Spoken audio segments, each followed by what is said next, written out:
Welcome back to Manga Historian's Complete Story series. Today we're going to be covering Berserk, chapter 135 to 139. Now when we last left off, Guts traveled along the road towards the Tower of Conviction and he ran into a young boy named Ishidoro, who was attacked by the Jushin scouts. After killing everyone, Guts continued to press on while Ishidoro decided that it might be a good idea to follow this rather highly skilled swordsman. It was late into the night as the Midland refugees sat in their tents, all staring at one tree in the center of their camp. On that tree was the waving skin of a man. And elsewhere in the campsite, some of the refugees see Farnese's company moving along, and they swarm around asking for food. Farnese tells everyone that all of the provisions, medical supplies, and other materials are required by the Vatican. As unfortunate as it may be, she cannot provide any of the shipment to them. One woman pushes through the crowd stating that she needs help. Her child no longer has the strength to breastfeed. God's divine protection is needed. Farnese lifts the visor to her helmet to listen to the woman, and then the voice of Mosga says that she will be well spoken. For her courage, the Lord will show mercy. Farnese calls out that if they let these people who attempted to take their provisions go unpunished, they will. But Mosga says, "Normally I would take that into consideration, but their blasphemous ways are motivated by the welfare of this woman's child."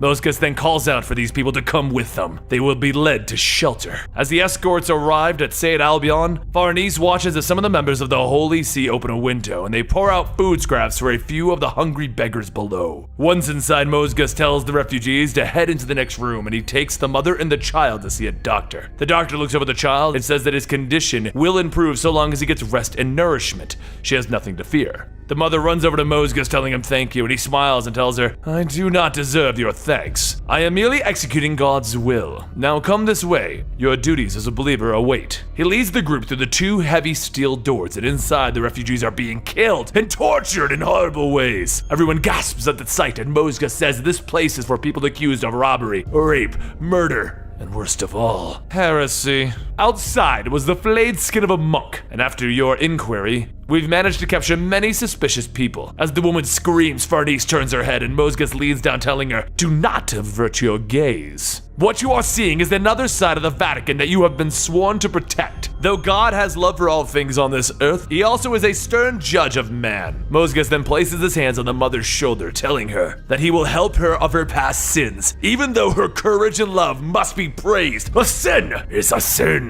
The woman is stripped, and then she is set on a wooden chai, and one of the executioners holds out a burning piece of coal. Bernice watches in terror as she listens to the woman's screams as the coals are pushed onto her. A short while later, Farnese is ordered to bring in a man accused of heretic actions. The man shouts that he is framed. He isn't a heretic, he's innocent. Farnese tells him that it is the word of the other refugees who have made these claims, so the man screams back to the people that if he ever comes back, he'll kill them all. While everyone moves along inside of the tent, the woman Luca listens. Luca works as a prostitute, and while currently working, the man tells her that she should put in a little bit more effort. She tells him that she's sorry. Would his female commander be mad if she found out that he stopped here for sex every day? The man Jerome says that he does not care about the commander. No one does. Whenever she opens her mouth, it's about the mission or religious fervor. She lacks leadership, but the commander of the Holy Iron Chain is always a woman by tradition. But as Jerome begins to get back into rhythm, he sees a woman's bandaged head poke through the tent. The two stare at each other for a moment and then they both scream.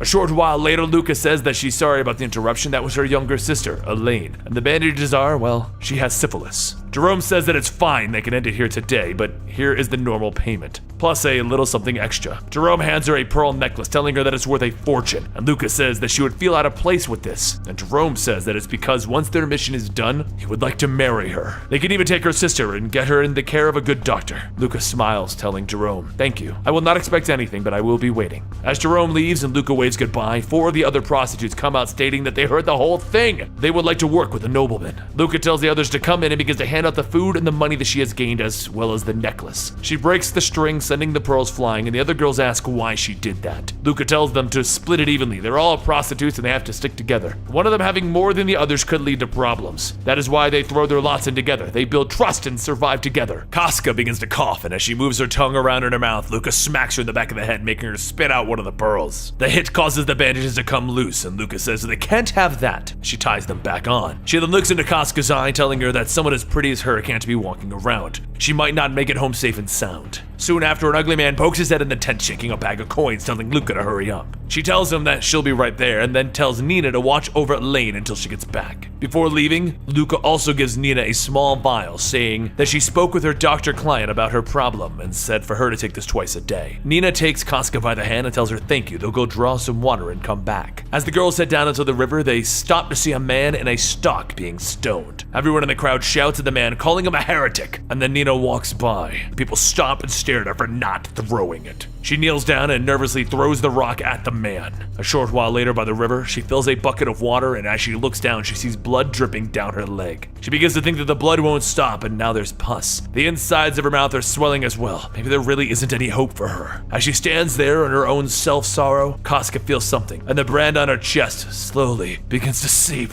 blood. Across the river, some of the undead spirits begin to take control of the dead refugees, and they call out for a sacrifice. However, across that river, there is someone else watching, and then they notice the deformed infant in the field. All of the spirits starts to crawl towards it, and Casca too is drawn to this infant. Nina grabs Casca by the arm, asking what's wrong, but all Casca can do is make sounds. Meanwhile, inside of the tower, Farnese and the knights begin to eat, and Farnese has trouble as the images of the dying refugees flash throughout her mind. At another table, Jerome sits with the other knights, while one of them asks why they are even here to help Mosgus anyway. Jerome sighs, saying that it's probably because of the commander. She is completely enthralled by the faith. Maybe it's just because she's a woman. As Farnese overhears, Serpico bumps into Jerome's table, spilling his soup, telling him, I'm dreadfully sorry about that. He then walks over to Farnese's table, and Jerome and the others ask how could someone worthless like him have risen up in their ranks. After supper, Farnese and Serpico head over to see Mosgus, and the two notice the executioners feeding the crows pieces of skin. The other executioner, who is completely covered, asks if there's something wrong. Farnese tells him no. They're actually looking for Mosgus, and he tells them that he is currently in the chapel. Let them all go together. As they walk, the man asks if she's surprised to see the twins like that, and Farnese tells him no. She then explains that they have all suffered at the hands of persecution because of their appearances, and then begins to take off his mask. As the mask comes off, the man looks back, and Serpico says that he looks like a pretty nice guy. The man holds out his hand into the light, and soon his skin begins to boil. He says that he's had this strange disease since birth, causing his skin to become inflamed the moment that sunlight touches it. Because he has the appearance of someone who's burnt, he banished himself from society. That's when Mosgus comes in and covers him, wrapping a robe shielding him from the sunlight. He's gathered all of them, claiming it to be God's divine will that they all meet, and that they are all chosen children of fate. The man puts on his mask, saying that he has no love for this work. However, he also has no love for that which harms people. The three continue, and as they come to the chapel doors, Farnese begins to hear a loud thump. She asks what was that, and the man tells her that it is the sound of prayer. As the doors open, they all see Mosgus standing there, and then he slams himself face first into the ground. Over and over, he bashes his head into the ground, and the man says that this is the bowing ceremony. Mosgus does this for 1,000 times in the morning and again in the evening. From what he understands, Mosgus has done this every day for the past 10 years, not missing a single day. Light shines down on him, and the man says that it seems that he is finished. So then he welcomes everyone, and Farnese says that he seems to be bleeding from his legs. Mosgus tells him that he doesn't notice it due to the fact that he has very little feeling in his legs, but these wounds are just proof of his faith. He then asks, what is it I can do for you? Surely you have come here with the same question. Farnese hangs her head and says, yes. She doesn't fully understand what it is that they are trying to do here with the people. What is it that they are accomplishing? How is it saving anyone? As of late, the people have been seething towards them with malice. Though she can understand a few are upset, there has recently been more and more talks of this. Mosgus smiles, and then he looks at the holy symbol, telling Farnese the story of a woman long ago. This woman dedicated her life to helping the poor, and through her travels, she has seen many people dying all around. She would stay with these dying people until the moment of their passing so that they would not feel alone. However, there was one man who pushed her away, stating that he has spent his life in isolation because of his beliefs, and he did not want her to dishonor him in his hour of death. Mosgus goes on reciting scripture, telling Farnese that she must not be disheartened by their difficult task. Do not be disheartened by the view of people. We shall shed the blood of flesh and mind, so long as we go on living solely by the good of God. That is what we call faith. Farnese kneels down as Mosgus ends, and Serpico scratches his chin, wondering, what is that supposed to mean? The covered man says that they must go. They must all leave, and Serpico mentions, there seems to be something not quite right here. But Mosgus' arguments are faultless. Farnese looks back at the holy symbol, thinking that this is solely for the good of God. It is for God that they proceed. Over atop the chapel, the being from before watches and scurries away as everyone leaves. Back down in the camps, Nina hands over some of her earnings to some of the people, and then she sees Casca playing in the puddle with some of the children. Nina shouts for her to stop or she'll be covered in mud, and then they see the young man Joachim appearing. Nina tries to hurry along with Casca, stating that if it's about work, he'll have to ask one of the other girls. He says that that's not it, and then she asks, does he want to know about her health? Does he still want to sleep with her and knowing what's wrong?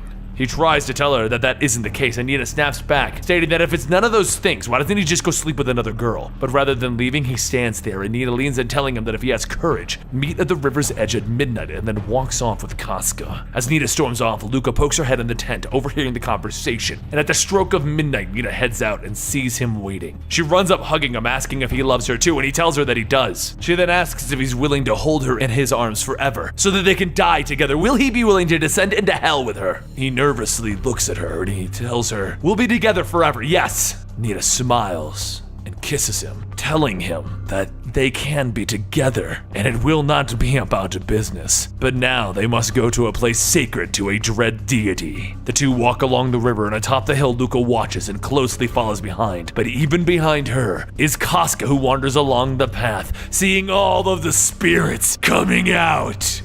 And that concludes Chapter 138. Don't forget to subscribe to Mangastorian, and don't forget you can follow us on Twitter at Mangastorian to help us vote on the next stories that we'll be covering. I'll see you next time, right here.